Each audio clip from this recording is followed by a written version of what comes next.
Hello, today we're going to be talking about how to handle objections, specifically how to handle objections before they come up. My name is Caleb Assar. I'm a sales trainer. I've been in the industry for 7 years. My clients have closed millions of dollars of deals and made tens of thousands of commissions, and I hope to help you do the same.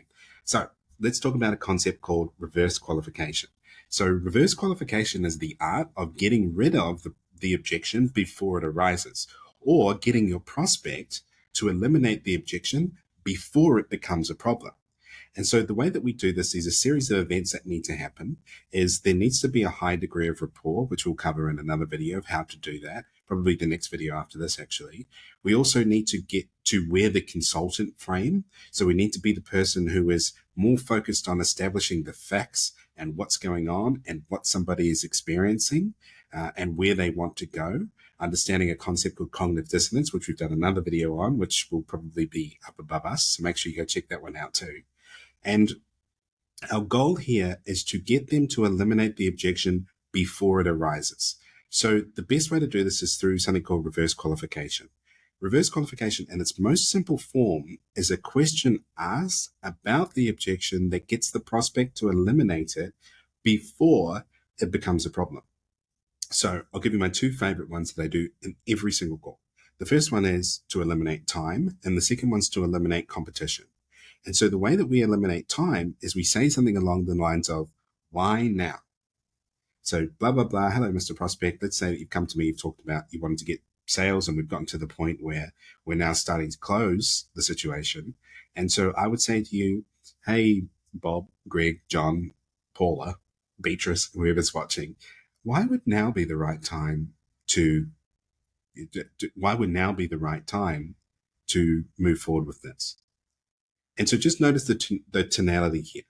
And the tonality is one of, it's not accusation, because when we can use the word why, it can make people a little bit defensive. So the tonality is something that we call warm chocolate. And again, there'll be another video explaining tonality in detail and rapport building. But it's why now? So it's almost like this curiosity. Like, I'm curious, why is now the right time for you to take action? And so what will happen here is they'll start telling you, well, they're like, well, I've been thinking about it for a while, and I saw your YouTube video, and so I booked in a call, and I talked to one of your people, and it just seems like, it's the start of a new year, and I want to move into making more money and more commissions, so I think now is the right time to do that.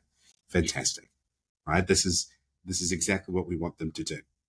So the second one removes a competition objection.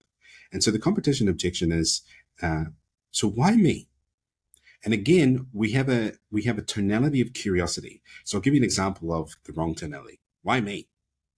You can almost feel the tension when I say that. And you don't want to be too flimsy either. Why me? Right? You can just hear the difference that in the tonality of delivering the same thing, that it massively impacts the way they're going to respond. So the way that we respond is warm chocolate, right? And you might say, hey, it's easy for you to say, you have a deep voice, but you can do it too, I promise. So it's, why me? Just imagine that you're trying to speak to your nana and you're wanting to be very warm. You don't want to be accusatory. You don't want to be, too soft. So why me, nana? Why now? So these are the two. These are called reverse qualifications. Now we'll get into price as well. Price is a little bit different. Price actually, to get rid of the price objection, you actually have to build something called a logical contrast frame.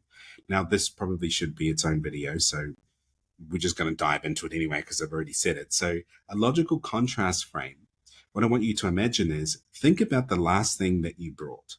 And it might have been a $5 coffee, it might have been, $10 subscription or whatever. When we present our price, what the brain does is it compares it to the last thing that we brought.